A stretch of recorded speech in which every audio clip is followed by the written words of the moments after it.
February 27th, 2022. Pokémon Day. I was hyped to watch the live Pokémon Presents broadcast, but I wasn't expecting anything major. Some mobile game updates, a brand new series, and maybe a DLC announcement for Pokémon Legends Arceus, a game that released just 30 days ago. And what I got was... You're joking. Not another one? It's been over 3 years since the announcement of Pokémon Scarlet and Violet, and with Legends ZA coming out later this year, it's almost time to say goodbye to Paldea. I've been more than a vocal detractor when it comes to Scarlet and Violet, but I want to give the games a fair chance, to point out their flaws and explain my feelings about them, but also to give credit where it's due and highlight the aspects of the game that shine. I don't think anyone was expecting Generation 9 to be announced when it was. I was expecting Let's Go Togepi and Wooper before Generation 9. I was still in the honeymoon period with Legends Arceus by the time that Pokémon Day 2022 rolled around. I tuned into the Pokémon Presents livestream and it seemed like a run-of-the-mill presentation. They announced a Alolan Pokémon coming to Pokémon Go, a celebration event for Masters EX reaching its 2.5 year anniversary. Also, who celebrates 2.5 years? Some schlock for Cafe Remix, Hooper and a new game mode being added to Unite, the distribution of the Oaks Letter event in Brilliant Diamond and Shining Pearl, the free Daybreak update for Legends Arceus which introduced massive mass outbreaks, and a new web series which would later be named Pokémon Hisuian Snow. But the final announcement of the presentation saw a security guard walk into one of Game Freak's offices. Once he reaches the centre of the room, everything begins to shake, the lights flash, and we're transported to an unfamiliar place. The trailer that followed showed us fields, cities, windmills, Psyduck, scales. They were pulling out all the stops. We pull back and the security guard sees a picture of the wall showing us a trio of grass, fire and water, confirming that yes, this is in fact the start of a brand new generation, launching with the titles Pokémon Scarlet and Pokémon Violet. It was a reveal that left me with mixed feelings. I was hyped about a brand new region, but I was also concerned about how thin Game Freak was being spread. I already thought that pumping out a main series game every year was too much, and now they were set to release 2 of them within 10 months. I tried to keep my expectations in check and to be realistic about the games, but I'm only human, and I got swept up in all the excitement, but I like to think I'm not too easily influenced. I kept up with the announcements and trails religiously in the months that followed. If we got anything about Scarlet and Violet, I wanted to know about it, and in classic Pokémon fashion, everything leaked a week before the official release. The brand new Pokémon, the returning Pokémon, Paradox Pokémon, shiny hunting methods, even the in-game clues around Terrapagots. November 18th, 2022 will probably go down as the most disappointing day of my life until the birth of my first child. The technical issues with the game were immediately apparent and only got worse as my playtime increased. But I persevered, finished the story, and I put the game down. I've never done that before. In every other mainline Pokémon game, I've finished the post-game content. I've wanted to see what else the games had to offer. It didn't matter whether it was stopping Team Galactic at Stark Mountain, facing off against Deoxys in space, or even battling these 2 goobers in Sword and Shield. But this time, I genuinely had no desire to continue playing this game. But times have changed. I'm no longer the naive 21-year-old who played Pokémon Scarlet at release. Now I'm a naive 23-year-old who wants to give Paldea a second chance. Partly so I can say that I gave the games a proper try, and partly so I can get into VGC. Sword and Shield framed your Pokémon journey within the context of a countrywide sporting event. This time the games take inspiration from the Sun and Moon anime, which means it's time for school. On your first day of school in the Paldea region, you familiarise yourself with the area and meet your rival Nemona, who is essentially the Pokémon equivalent of Goku, since she wants to battle you the second you get your starter. On your way to school, you encounter the box art legendary of your chosen game. Oh, that's Mingin! Is it dead? Meet Arven, a culinary whiz with major mummy issues, or daddy issues if you chose Violet, and you run into Team Star for the first time. The game's antagonist team, that's essentially just a bunch of social outcasts bullying children. I remember when the villains were the Mafia and environmental terrorists who almost destroyed the planet. And after finally reaching the school, you're immediately kicked out and sent on an adventure to go find yourself. In the real world, people tend to take a gap year, backpack across Europe and become insufferable. But in Paldea, you ride a dinosaur and fight a big crab. This is the Treasure Hunt, a regular event where students are encouraged to journey across the Paldea region to find their treasure. For the player, this takes the form of 3 distinct storylines. You can technically take these questlines on in any order. The game gives you pretty much total freedom right off the bat. So with that in mind, I'm going to talk about the region and the game structure before talking about the storylines more in depth. I've always enjoyed guessing which country the next Pokemon game will be based on. We've seen the likes of Japan, New York, Great Britain, and Hawaii. I was hoping for something based on Italy or Greece, but Paldea ended up being based on Spain. Nobody expects the Spanish. The influence of Spain is present in many facets of Paldea's design and culture, with the country inspiring the design of towns and even the architecture of buildings, Spanish words being used sporadically by characters when exclaiming or referring to Gita as La Primera, and the sandwich making mechanic is inspired by bocadillo, a popular Spanish sandwich made with a baguette.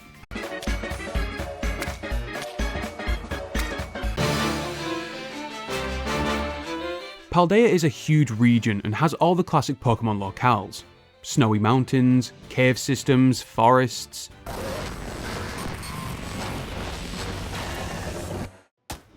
the open ocean and arid deserts. But a part of Paldea that stands out among all of these is Area Zero, a mysterious crater in the centre of the region that's off limits to the public and holds incredible secrets. Paldea brings something new to the series: an entirely open world. Outside of Mesa Goza, there are almost no loading zones or major restrictions on where you can go. Scarlet and Violet take what Game Freak was starting to do with the wild area of Sword and Shield and the zones of Legends Arceus and applies it to the entire region. But an idea is only as good as its execution.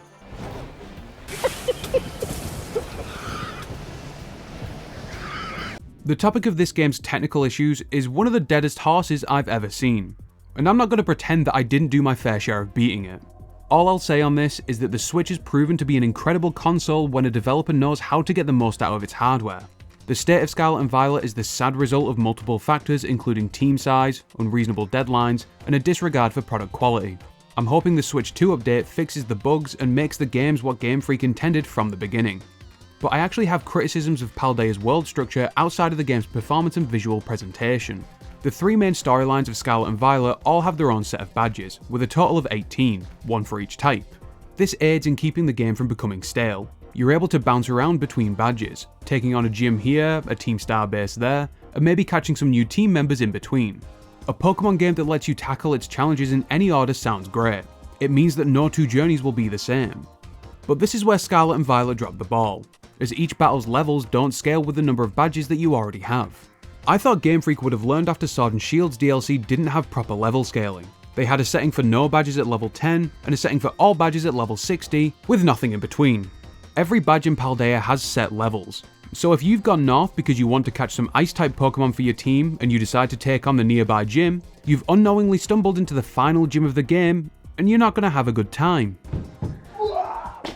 So without knowing the game's intended order, which you don't find out until you've got all the badges, there's a high chance that one of two things will happen. 1. You encounter a badge that's way too high and now you have to trek across the region to find something closer to your level. Or 2. You encounter a badge you missed that was intended for the early game and you steamroll it, which also isn't fun.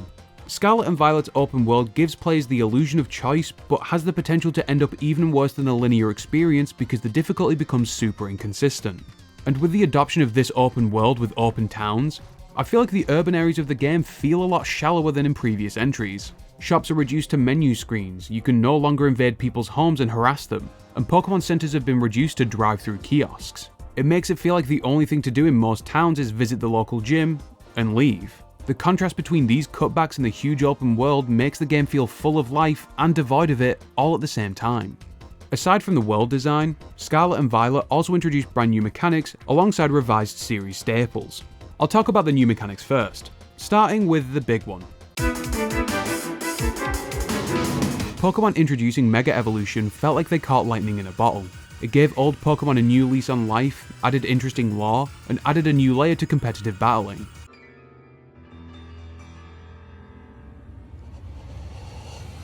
And since then they've failed to capture that essence a second time. I was indifferent to Z moves and I was less than enthusiastic about Dynamax.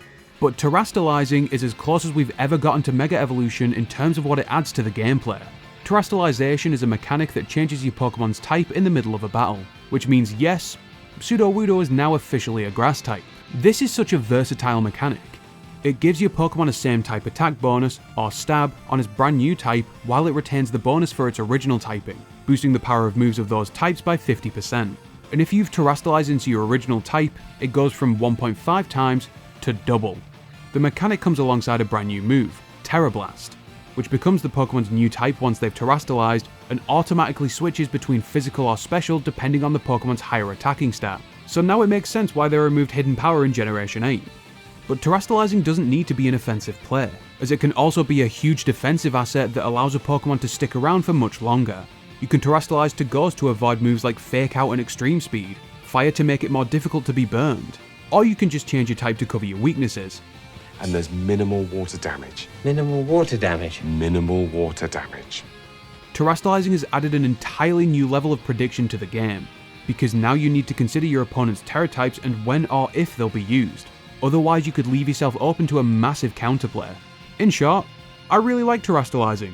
I just wish it didn't look like that or have the god-awful hats. Once again, Paldea has a regional Pokédex of 400 Pokémon, consisting of 295 returning Pokémon and 105 new additions. This is actually the most new Pokémon added in a generation since Black and White, and that's without counting the DLCs. But unlike more recent generations, Paldea has very few regional forms, with only Tauros and Wooper receiving variants. But Paldea makes up for this through cross-generational evolutions like Kingambit and Dunsparce, and by introducing two new types of Pokémon, Convergent species and Paradox Pokémon. Convergent Pokémon seem like they would be regional variants of older Pokémon, but they're actually an entirely different species. The Convergent Pokémon introduced here are the Toedscool and Wiglet lines in the base game and the Poltergeist line in the DLC. But the Paradox Pokémon left me with mixed feelings. I think the concept of ancient Pokémon gives the designers a lot more freedom. There's a lot of ways to make a Pokémon look more savage and animalistic. But the future forms are just...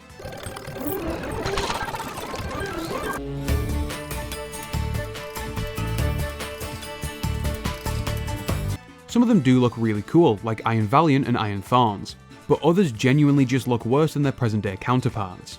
Paldea's native Pokemon include a fair distribution of strong and weak designs. While I may not be a fan of Pokemon like Bombardier, Bramblegast, Mabostiff and Baxcalibur, the region brings it back with the likes of Tinkaton, Clodsire, Farigiraf, Rabska and Palafin.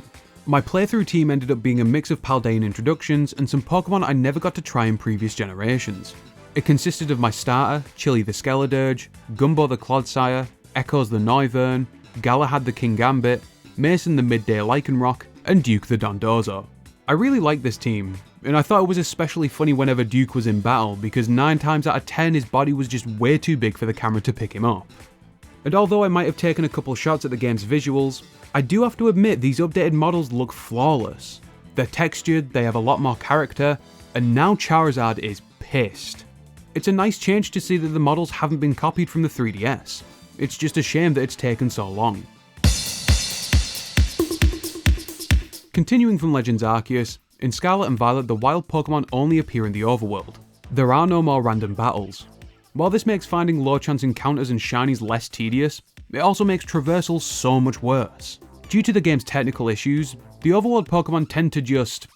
and in some cases you'll just run into a Pokemon that hasn't even spawned yet. This in conjunction with the Pokemon models being size accurate, makes running around on Koraidon feel like you're sprinting through a minefield. Only instead of having a limb blown off, you're forced to look at a Scatterbug. I know what I'd choose.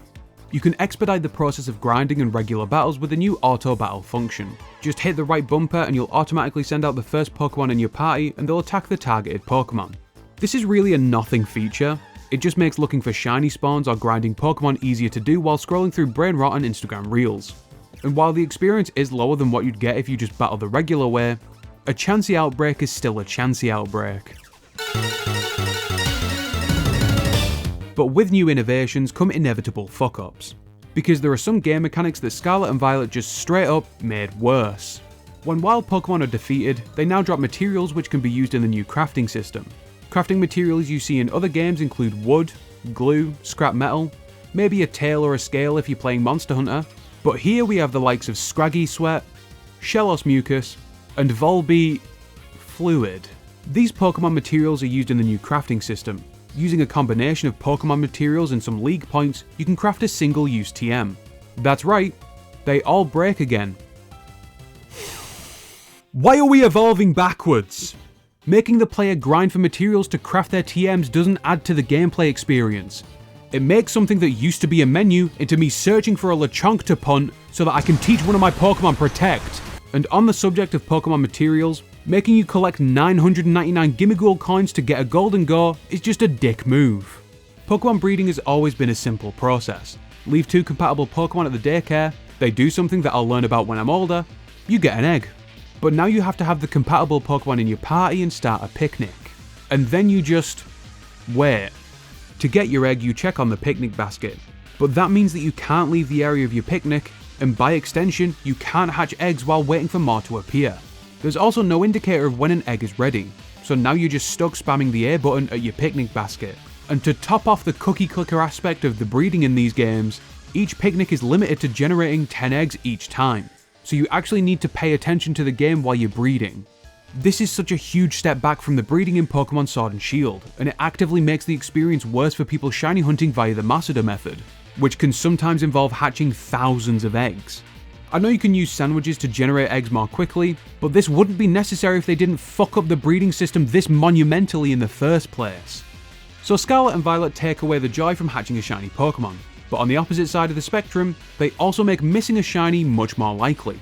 As I mentioned previously about the overworld encounters, they tend to pop in and out depending on their distance from the player. This was also the case with Legends Arceus, but thankfully that game had a jingle that alerted you when a shiny Pokemon spawned. And if we're ranking the sounds that you'll hear in life, I'd put this slightly above a genuine I love you. Scarlet and Violet, a game with worse pop-in and sometimes much smaller models, decided to take this away in a big fuck you to blind shiny hunters. But enough about how the game fucks up. Let's move on to an aspect of the games that's actually been widely praised: the story. As I said earlier, the main story of Scarlet and Violet is separated into 3 sub-stories, each connected to a different character: Victory Road, Starfall Street, and Path of Legends. Victory Road is your typical Pokemon story. You fight 8 gym leaders, followed by the Elite Four and the champion of the region, sprinkle in a few battles against your rival along the way, you have a Pokemon game. The gym challenge feels very similar to the one in Gala, with the gyms all having a test you need to complete before you can battle the leader. Some of these are kind of underwhelming, like just participating in double battles, the easiest quick time events since Knack 2, and rolling around an olive that barely obeys the physics of the game. But then others, while they sound kind of basic, are fun within the context of the gym leaders also having other jobs. Kofu has you bidding on exotic food at the local market, Iono makes you beg for tier 3 subs on Twitch, $5 a month! and Larry makes you order from the secret menu of his restaurant. Can I get 2 French guys with their booty shaking? The gym battles are the main showcase for terrestrialization, with each gym leader changing the type of their ace Pokemon. It's nice to see the games actually showing off their new mechanics. But my issue here is that the gym leaders just terrestrialize their final Pokemon into their type specialty. For example, Iono turns a Mismagius into an electric type, and Grusha turns his Altaria into an ice type. But this doesn't pose any additional challenge. All you're going to think is, oh look, another ice type. Guess I'll just keep clicking the same fire move I've used for the rest of them. I think it would have been much more interesting to have a Pokemon become a type that counters its weaknesses, like having Larry turn his Dunsparce into a ghost type to nullify its weakness to fighting. I think this would have kept the player on their toes and given them an unexpected challenge to overcome. After getting all 8 badges, you're eligible to take the Champion Assessment, which is essentially the Pokemon League from previous games. You face the Elite Four and finally Geeta, who sure holds the title of Champion. Paldea is a unique region in that multiple people hold the title of Champion, with it acting more like a rank, and the top champion serving the same role as previous champions. The Victory Road storyline ends with you and Nemona facing off as equals. Since she's been a champion rank trainer this entire time, she could have just had her Earthworm crush his spine if she wanted to. Starfall Street is the weakest storyline in my opinion. On our first day, we're contacted by Cassiopeia, an unknown figure who wants our help to take down Team Star. So we travel across the region, accompanied by some guy called Clive, and take down the Team Star bases, after which we get rewarded with currency and materials by Penny, the girl that we saved from Team Star at the start of the game. The Team Star bosses consist of running through 30 Team Star grunts with a new auto battle feature. If you know your type matchups, you literally cannot lose. And after this you face off against the boss of that division, and they ride out on the Pokemon equivalent of the Killdozer.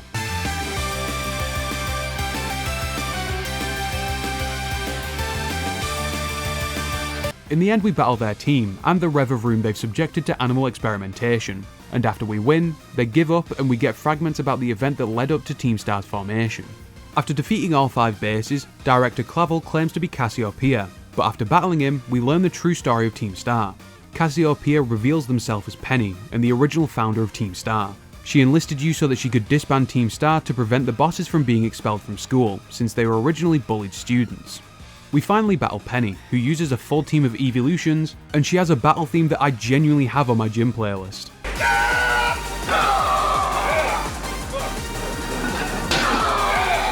At the end of this storyline, all is forgiven, Team Star re-enrolls in school, and the bases are converted into training facilities. But we never actually find out who Clive is. The Path of Legends storyline is probably my favourite of the main 3, as you journey with Arven to find Herba Mystica, a super rare herb that's guarded by the Titans. They're just oversized Pokemon consisting of a crab, stork, Spanish Donphan, worm, and fish Gundam. Arven wants to find the Herba Mystica to make the best 6-inch sub you will ever taste, and something about curing his dog's shingles. At the beginning of the game, we learn that Arven is the son of Professor Sada or Turo depending on your game. I played Scarlet, so I'm just going to talk about Sada and Koraidon, but it's essentially the same in Violet. The story tells us that Sada's research in Area Zero meant that Arven spent most of his childhood alone, which is the depressing reason that he's so good at cooking. When he tried to find his mother in Area Zero, his partner Mabostiff was gravely injured by a rampaging Pokemon. With modern medicine unable to heal the only constant of his childhood, Arven began to look to more unconventional methods, and it's here that he learned about the Herba Mystica and their healing properties. With each Titan felled and each sandwich consumed, Arven's Mabostiff regains his strength, as does a certain 8-foot-tall lizard. Your reward for progressing this storyline is the expansion of Koraidon's traversal abilities, learning to dash, climb, swim, and glide with each victory. Expanding the player's ability to move around freely is a necessity in an open world game. But my problem with Koraidon's abilities is that once I got them, I found myself using them at every opportunity, which meant that I didn't experience the region and its design the way it was intended. I was just climbing up mountains, jumping off, and gliding to my next waypoint. This wasn't as bad in the base game because you unlock the abilities over time, but I skipped over the majority of Kitakami in the first DLC because Koraidon essentially just jumped over everything. Back in the storyline, after the final Titan, Professor Sada makes contact asking us to come to Area Zero. Arven wants to test us by having us fight his dog that was a quadriplegic about 5 minutes ago. After proving our strength to Arven, we gather our comrades from the other story arcs and get ready for the final story. The Road Home is the final story of Pokemon Scarlet and Violet. Unless you want to spend 30 quid. You meet your friends at the gate to Area Zero, and after a briefing from the professor, you descend into the crater on Koraidon, who's oddly wary of coming home. Area Zero feels completely different to the rest of the region. The bottom of the crater is rife with natural structures like waterfalls and cliffs, high-level Pokemon roam freely, and it's almost entirely free of the influence of mankind, with its only presence being the form of aged research stations. The mysterious atmosphere of Area Zero is enhanced by its music, which was arranged by Game Freak veteran Go Ichinose and composed by Toby Fox. Yes, that Toby Fox. The music perfectly conveys the uncharted nature of Area Zero, and how you're one of the privileged few able to witness this part of the world.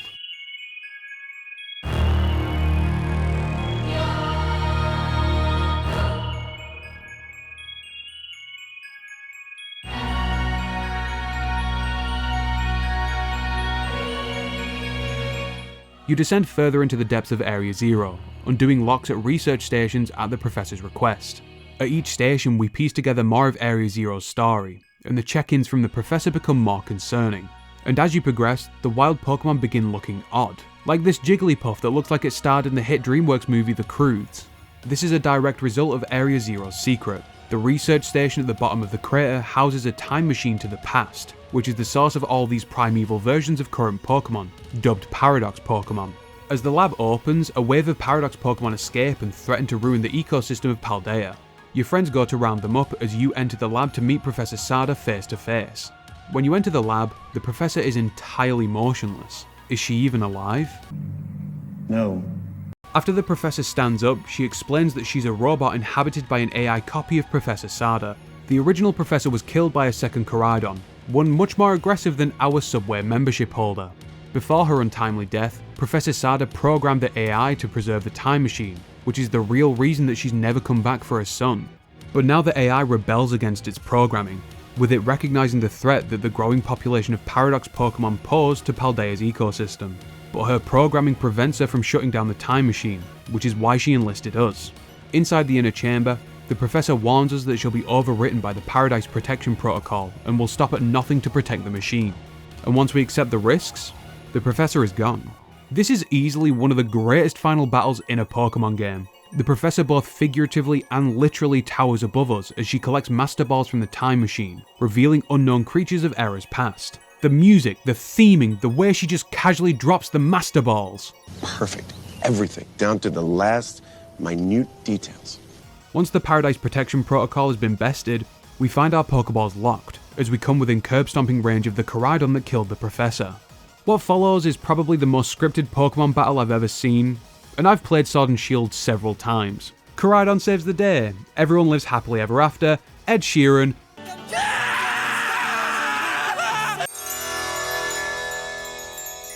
At the start of the video, I said that after I finished the main game of Pokemon Scarlet, I never went back for the post-game. And it turns out that I really didn't miss anything. The post-game story consists of organising a school-wide tournament, and to ensure that the top champion can be involved, you take on her job of auditing the gym leaders. After all 8 leaders are defeated, you participate in the tournament, the end. There are some other things to do in the post-game, like completing your Pokédex, speaking to people around the academy, and gathering all the stakes to capture the treasures of Ruin, but there's no real story to follow. That is, until... So Game Freak released a broken game, refused to provide any meaningful patches, and decided to charge money for additional content for their broken game. And what do they get? LODSOVEMONE. What's they spell? Loads of money! On Pokemon Day 2023, a year since the announcement of the base game, the hidden treasure of Area Zero was announced. Just like Sword and Shield, the DLC expansion would be divided into 2 parts, the Teal Mask and the Indigo Disk. I was adamant that I wouldn't buy this DLC. It didn't interest me, and I didn't want to encourage this kind of behaviour. But I finally caved in January 2025, because the item printer was a really good way to grind money, which I needed to prep for a tournament. And let's be honest, voting with your wallet really doesn't mean much when it's Pokemon. They released a pair of broken games that were relentlessly panned online, and they became the second best-selling games in the series.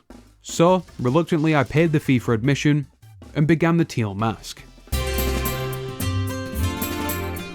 The story of the Teal Mask involves the player going on a school trip to a place called Kitakami. Upon your arrival, you meet the siblings Carmine and Kieran, who have very different reactions to meeting someone from a foreign land.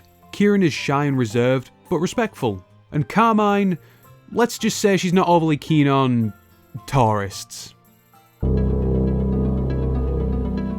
You spend time with Kieran learning about Kitakami's folklore, with the local area being attacked by a savage ogre and defended by a trio of Pokemon later called the Loyal Three. But unlike the other villagers, Kieran's quite fond of the ogre. As our visit continues, we eventually come face to face with the ogre. Oh, hello there! A Pokemon called Ogerpon who drops its Teal Mask. Oh. We learn from Kieran and Carmine's grandparents that Ogerpon actually fought the Loyal Three for stealing its precious masks, and the villagers were just gaslit into hating it. As the story progresses, the Loyal Three are resurrected, retake Ogerpon's stolen masks, and attack the ogre, with the player coming to its defense. You then take on each member of the Loyal Three in a Titan battle in different parts of Kitakami. After the trio's defeated, Kieran convinces the villagers that Ogerpon is innocent, and to thank us for all our help, Ogerpon decides it wants to join the player. But this doesn't sit right with Kieran. So we have one final battle with Kieran to decide who gets to keep Ogerpon, and it goes about as well as can be expected. I know this is a bad time, but my Clodsire was holding an amulet coin, so you kind of owe me 11 grand. The main story of the DLC comes to a close with Kieran, Carmine and their teacher Briar going back to Blueberry Academy, which is Naranja Academy's sister school in the Unova region. Carmine tells us to visit soon, and we end on a sinister scene of Kieran vowing to become stronger. The DLC has more than just the main story to offer. There's a side quest with a renowned photographer Perrin, who is actually a descendant of Adaman from Legends Arceus. It's a fun questline that involves wildlife photography similar to the Pokemon Snap series, and as a reward you get both a Hisuian Growlithe and a Blood Moon Ursaluna, a brand new form of Ursaluna with an insane special attack stat. There's also a minigame called Ogre Oustin where you ride Koraidon to pop balloons. If you beat the highest difficulty, you're rewarded with a shiny Munchlax. The Teal Mask sees the return of 102 old Pokemon and adds 11 new ones if you count all 4 Ogerpon forms. In my opinion, the Teal Mask was a pretty weak DLC. I think most of the new Pokemon are pretty cool, except for the ugliest legendary trio I've ever seen. And yes, I remember that the Late Guardians do exist. The story felt quite basic, and once again the performance was questionable at best. So in summation, this is fun! The Indigo Disk takes place a few months after the events of the Teal Mask.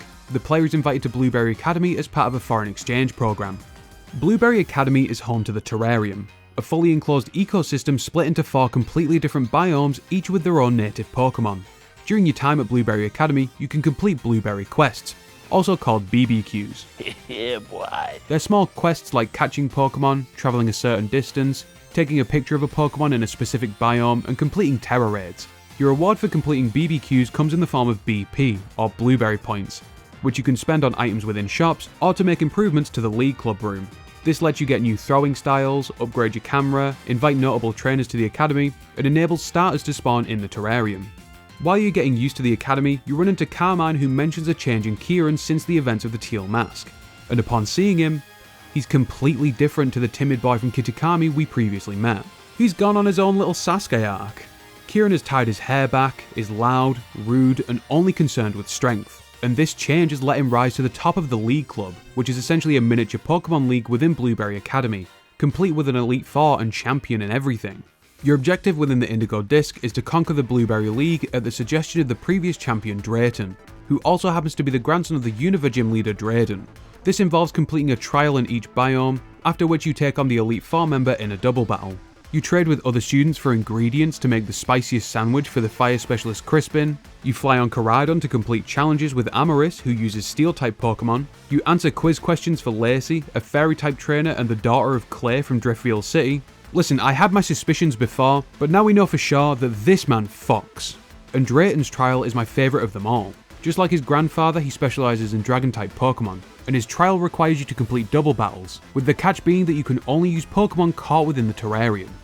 This is such a cool challenge and forces you to think creatively and use the smaller scope of Pokemon available to you. So allow me to introduce you to my team of high caliber pocket monsters. Venus the Lapras, Pulse the Magnezone, Butch the Scrafty, Prism the Alolan Muck, Ivory the Chinchino, and Saber the Zangoose. The astute among you may have noticed something that I didn't until much later.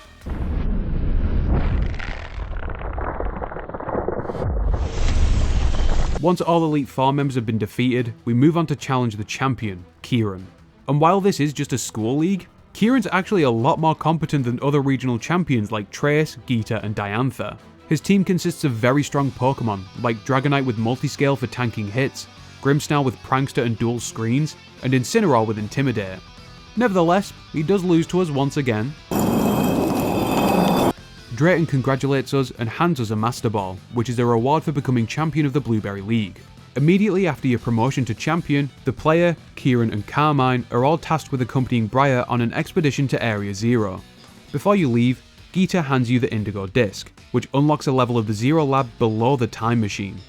As the group traverses the Area Zero Underdepths, you encounter Pokemon with an unfamiliar Tera type. We learn that this is the Stellar type, which boosts every unique type of move once and makes Terra Blast super effective against other terrestrialized Pokemon. The group reaches the innermost cavern of the Underdepths, finding a mysterious crystal that houses Terrapagos, the Pokemon responsible for the terrestrial phenomenon. It wakes up and starts walking towards the player. Looks like another legendary to add to the collection. Wait, that's illegal. Briar asks us to battle Terrapagos because she wants to see its power, and Kieran is more than happy to oblige. Briar's meant to be the responsible adult here, and Kieran is clearly not mentally stable right now. Why are you encouraging this? Kieran loses once again, so he terrestrializes Terrapagos at Briar's suggestion. But Terrapagos can't control its power, which breaks Kieran's Master Ball and threatens to collapse the cavern. So we step in to handle it, and after Carmine's singular Sinister falls, Kieran finally decides to get off his ass and help fix the mess that he created. We defeat and catch Terrapagos, Kieran admits that it was just a phase after all, and Briar publishes a book about the events in the Underdepths. After finishing the main story, we're able to speak to Briar and get a copy of her book, and if we go to the Crystal Pool in Kitakami after receiving it, we somehow bring the real Professor Sada forward into the present. Koraidon's obviously happy to see the Professor, but it's kind of bittersweet, since this is a version of the Professor before completing the time machine, so she hasn't met Koraidon yet. Wait a minute! Who are you? We speak with the Professor about several topics, like her family and research. We end the conversation trading Briar's book for Sada's copy of the Scarlet book, and with that, she fades into the mist and returns to the past. I enjoyed the Indigo Disk much more than the Teal Mask. I liked seeing Kieran's character growth between the DLCs, and the resolution to a story arc was satisfying. The terrarium is cool and the music is a step up from the last DLC, but that's mainly because it was inspired by Unova. But the Stellar type is kind of underwhelming, the performance still isn't great, and the BBQs become really tedious when you're grinding for BP. Overall, the Indigo Disk is a good continuation of the story started by the previous DLC, and it adds more stuff to do. And then there's an epilogue storyline after the second DLC ends, where people get possessed by Pecharunt, the newest mythical Pokemon. Who actually cares?